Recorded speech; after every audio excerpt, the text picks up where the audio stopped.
আসসালামু আলাইকুম। System academic কেয়ারের পক্ষ থেকে জানাই আন্তরিক সালাম ও শুভেচ্ছা। আমি আজ শুরু করছি English second paper grammar tag question. Tag question normally SSC পরীক্ষাতে আসে এবং প্রত্যেক পরীক্ষাটা 5 নাম্বার থাকে। এছাড়া বিভিন্ন চাকরি পরীক্ষাতেও ট্যাগ কোশ্চেন আসে।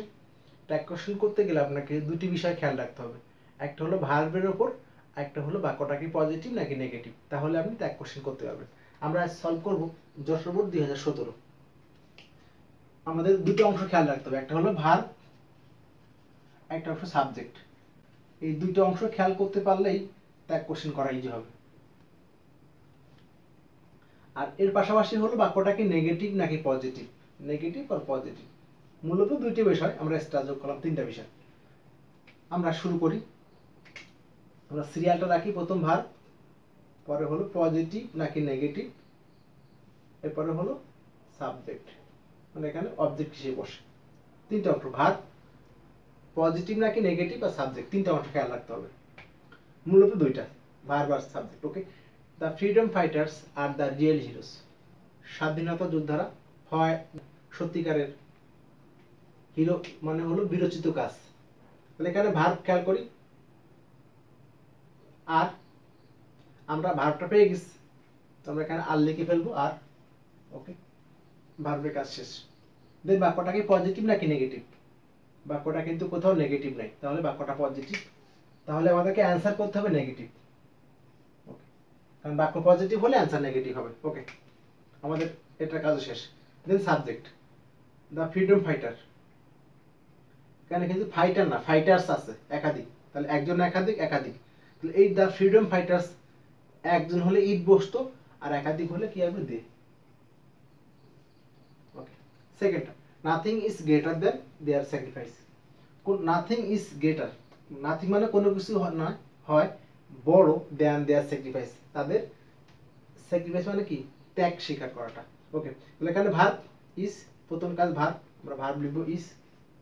ওকে, এখন খেয়াল করেন বাক্যটা কি পজিটিভ নাকি নেগেটিভ। নাথিং মানে কোনো কিছু না, তো নেগেটিভ করা আছে, তাহলে পজিটিভ করতে হবে, তাহলে আর এখানে নট যোগ করতে হবে না। ওকে, এখন আসে নাথিং। নাথিং মানে কি কিছুই না, নাথিং মানে কি কিছুই না, তাহলে কি না ইহা না, না ইজেন্ট ইট বসতো, বাট এখানে তো নেগেটিভ, ইজ ইট বসলো, জাস্ট কি হলো ইজ ইট। সি নাম্বারটা, দেয়ার contribution for our country will always be remembered. এখানে বি যোগ, এটার একটা মডাল ভার্ব, মডালের পরে পাস্ট করতে গেলে বীজ নিয়ে আসতে হবে, কারণ আমরা স্মরণ করে থাকি পাস্ট, ঘটনাটি আগের, এই জন্য বি বসছে, পাস্ট বসে গেছে। ওকে, এখন দেখেন এখানে একটা ইম্পর্টেন্ট শেখার বিষয়, দেয়ার কন্ট্রিবিউশন আর ফর আওয়ার কান্ট্রি।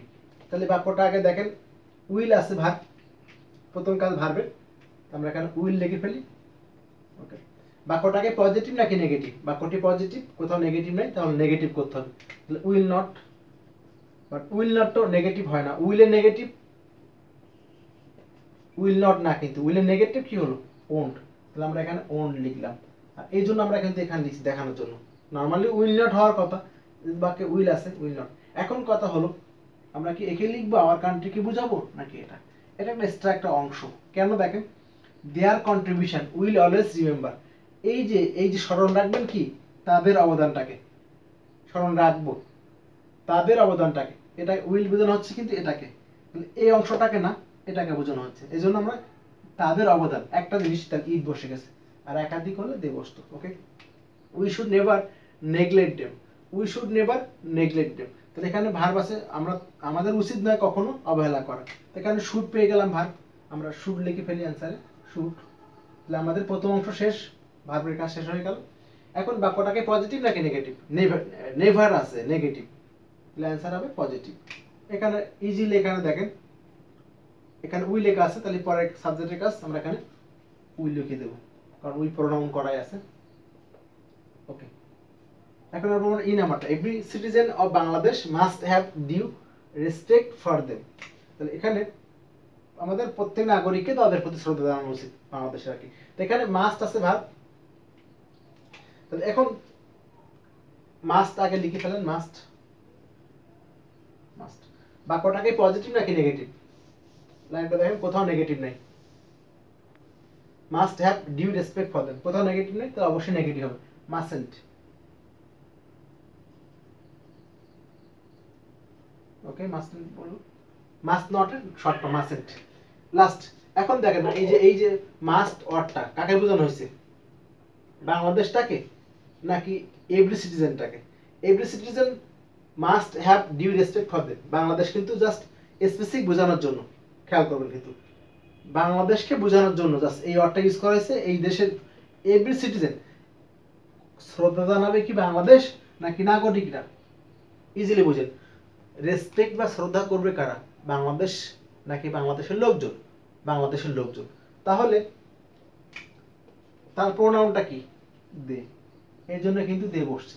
আর যদি বাংলাদেশ শ্রদ্ধা জানাতো দেশ, তাহলে কিন্তু দেশের জন্য শিবা, দেশের জন্য কি বসে, শি বসতে পারে বা ইট বসতে পারে। আমি আবার রিপিট করলাম, দ্য ফ্রিডম ফাইটার্স আর, এখানে ভার্ব আর পেয়ে গেছি, আর ভার্ব আগে ভার্ব লিখছি, বাক্য পজিটিভ নেগেটিভ হয়ে গেল, আরেন্ট একটা অংশ। দেন এখানে দ্য ফ্রিডম ফাইটার্স একাধিক দে বসে গেছে। Nothing is greater than their sacrifice, verb পেয়ে গেলাম ইজ, বাক্যটি নেগেটিভ কারণ নাথিং আছে, তাহলে ইজ বসে গেল, পজিটিভ করতে হবে। নাথিং সামথিং, নাথিং মানে কি না, কিছুই না, ইহা বসে, এই জন্য। দেয়ার contribution for our country will, এই উইল ভার্ব ডিফাইন করে এটাকে, আগের এটার মতো অবদান রাখবে, স্মরণ রাখবে, কাকে বোঝানো হয়েছে, তাদের অবদানটাকে, দেশ না কিন্তু, তাদের অবদানটাকে স্মরণ রাখবে। তাহলে এই জন্য উইল ভার্বটা এর, দেয়ার কন্ট্রিবিউশন কি মানে অবদানটা, গুণ, ইহা, ইট বসে গেছে। উই শুড, তাহলে শুড বসে গেল, আর এখানে বাক্য নেগেটিভ করা আছে, পজিটিভ করতে হবে, শুড বসলো আর উই বসে গেল, নাহলে শুডেন্ট বসতো। Every citizen of Bangladesh must, must বসে গেল, বাক্যটা পজিটিভ, তাহলে মাস্টেন্ট বসে গেল। আর এভরি সিটিজেন বাংলাদেশ, এই মাস্ট অরটা কাকে বোঝানো হয়েছে, প্রত্যেক বাংলাদেশের নাগরিকরা। বাংলাদেশ রেসপেক্ট করবে না, বাংলাদেশের লোকজন রেসপেক্ট করবে। তো এই অরটা দিয়ে কাকে বোঝানো হলো, ভার্বটা এটাকে। এই জন্য এভরি সিটিজেন প্রত্যেক নাগরিক, একজন না একাধিক, একাধিক, একাধিক হলে দে বলবে, আর একজন হলে ইট বসতো, যেহেতু একাধিক তাহলে দে বসছে। আশা করি বুঝতে পারছেন। সিস্টেম একাডেমিক কেয়ারের পক্ষ থেকে আন্তরিক সালাম জানিয়ে শেষ করলাম আজকের মতো ক্লাস। আল্লাহ হাফেজ। আমাদের চ্যানেলটাকে সাবস্ক্রাইব করবেন এরকম সুন্দর সুন্দর ভিডিও পাওয়ার জন্য। আশা করি আপনারা সাবস্ক্রাইব করবেন। আল্লাহ হাফেজ।